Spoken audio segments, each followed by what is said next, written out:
सोनापुर गांव की सीमा पर नहर के किनारे वाले खेत बहुत ही उपजाऊ थे। वहां की धरती मानो सोना उगलती थी। ये सारे खेत बसंत नामक भोले भाले किसान के थे।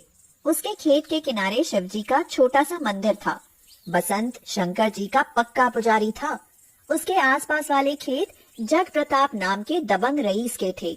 जग प्रताप अपने नौकरों के साथ अपने खेतों को देखने आया था। उसने बसंत के खेतों को ललचाई निगाह से देखा और बोला, वाह, इतनी जानदार फसल है। काश ये हमारी होती। हमारा पूरा फार्म हाउस लगभग तैयार है, लेकिन बीच में ये खेत बसंत के हैं। अगर ये मुझे मिल जाएं तो हमारे वारे के न्यारे हो जाएं। नौकर ने पूछा, वारे न्यारे कैसे होंगे मालिक? अरे एक सेठ मेरा दोस्त है, उसको साझेदार बनाकर यहीं पर मैं एक चीनी मिल बनवा दूं तो ये मौके वाला खेत हमें लाखों रुपए की इनकम कराएगा। बिल्कुल सड़क के किनारे है ना। लेकिन सरकार, बसंत बेचने को तैयार नहीं होगा। वो अपने खेतों को अपनी जान से भी ज्यादा प्यार करता है। दूसरा नौकर हंसते हुए बोला, अरे आधा पागल है, कहता है खेती हमारी रोजी रोटी ही नहीं बल्कि हमारी माँ है। अरे वो पागल तो है ही। हमने इतने सारे रुपए देने के लिए कहा, लेकिन वो तैयार ही नहीं हुआ। अब खेत तो हमें उसका लेना ही है। देखो अब मैं क्या करता हूँ। बसंत ने अपने खेतों में बैंगन की फसल बोई थी। फसल बहुत ही अच्छी थी। चारों तरफ लहलहाती फसल की हरी हरी चादर सी बिछी थी। जग प्रताप ने अपने नौकर से कहा, इसकी खेतों में जो पंपिंग सेट है, उसकी बोरिंग में इतने कंकड़ पत्थर डाल दो कि दोबारा वो किसी काम का ना रहे। वाह मालिक, आपका दिमाग तो बहुत तेज है।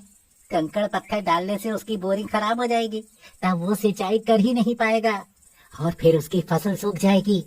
और आसपास हमारे खेत है, हम अपने पंपिंग सेट से उसको पानी लेने नहीं देंगे।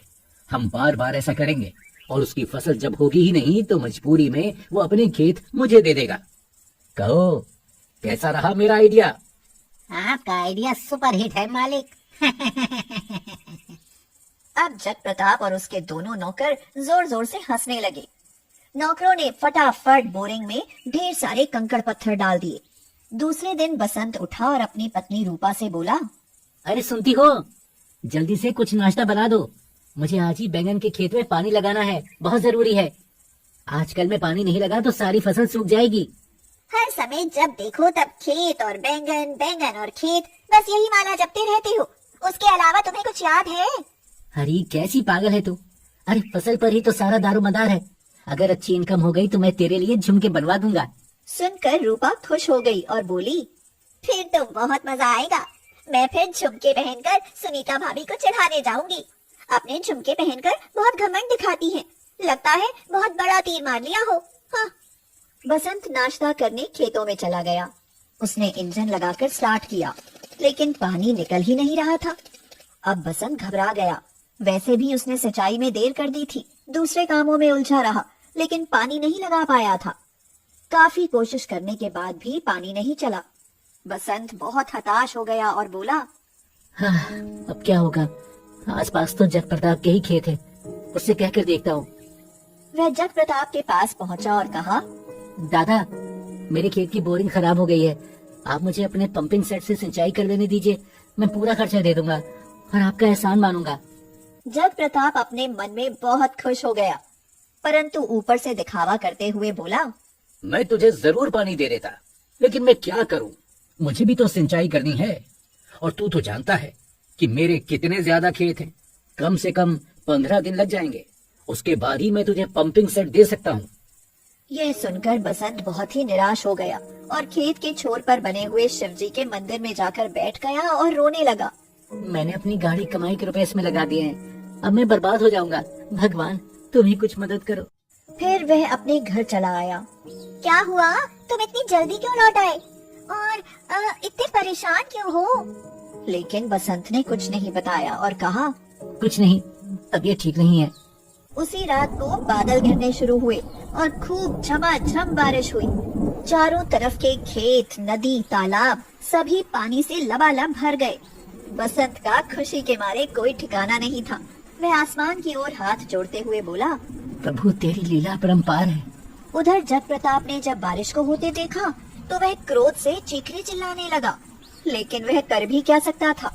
बसंत के खेत में अब बैंगन के लहलहाते पौधे बहुत तेजी से बढ़ रहे थे कुछ ही दिनों में उनमें खूब ढेर सारे बैंगन लग गए।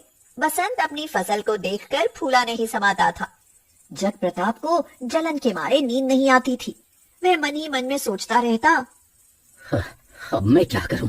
बसंत की फसल के बैगन अब तैयार हो गए हैं, इनको बेचकर वो तो माला माल हो जाएगा। जग प्रताप से नहीं रहा गया तो वह रात में अपने ढेर सारे नौकरों को लेकर खेत में पहुंचा और अपने नौकरों से कहा, इसके सारे बैगन तोड़ दो और पौधों को काट कर फेंक दो। सब लोगों ने ऐसा ही किया। जग प्रताप ने बसंत के सारे बैंगन चुराकर बेच डाले। जब सवेरे बसंत वहां पहुंचा तो उसने देखा कि उसके खेत के सारे पौधों का नाश हो गया है। वहां कुछ भी नहीं बचा है। वह तो वहीं बैठकर जोर जोर से रोने लगा। तभी उसने एक जादुई नजारा देखा। उसके पूरे खेत में बैंगन के नए नए पौधे उगने शुरू हो गए। देखते ही देखते उसका पूरा खेत पौधों से भर उठा। उससे भी बड़ा चमत्कार यह हुआ कि थोड़ी ही देर में पौधे बड़े होकर पहले से भी ज्यादा अच्छे और चमकीले बैंगनों से भर गए। यह देखकर बसंत खुशी से उछल पड़ा और शिवजी के मंदिर की तरफ हाथ जोड़ते हुए बोला, प्रभु मैं समझ गया, ये सब आपकी माया है। आपके होते हुए मुझे कोई भी दुखी नहीं कर सकता, और अब तो ये मेरी फसल पहले से भी दुगनी अच्छी है। उसने सारे बैंगन तोड़ लिए, लेकिन उससे भी बड़ा जादू देखकर वह दंग रह गया कि जितने बैंगन उसने तोड़े थे उतने ही बैंगन फिर से पौधों में लग गए। अब वह रोज बैंगन तोड़ता, फिर उतने ही बैंगन और लग जाते हैं। उसके पास तो रुपयों की बरसात होने लगी है। उधर जग प्रताप बसंत के चुराए हुए बैंगन बेचने के लिए बाजार में गया, लेकिन लौटते समय उसकी गाड़ी में अपने आप अचानक ही आग लग गई, जिससे उसके बैंगन को बेचकर मिले हुए रुपयों सहित पूरी गाड़ी जलकर राख हो गई। जग प्रताप ने बड़ी मुश्किल से अपनी जान बचाई। बसंत के खेत के जादुई बैंगन के पौधों को देखकर उसकी आंखें खुल गईं। उसने अपने मन में सोचा, ये सब मेरे बुरे कर्मों का नतीजा है, और बसंत के बुरेपन को देखकर भगवान ने उस पर दया की है। अब मैं भी अपने बुरे कामों को छोड़कर अच्छे काम किया करूंगा और अच्छा इंसान बनूंगा, जिससे भगवान की मुझ पर भी कृपा बनी रहे।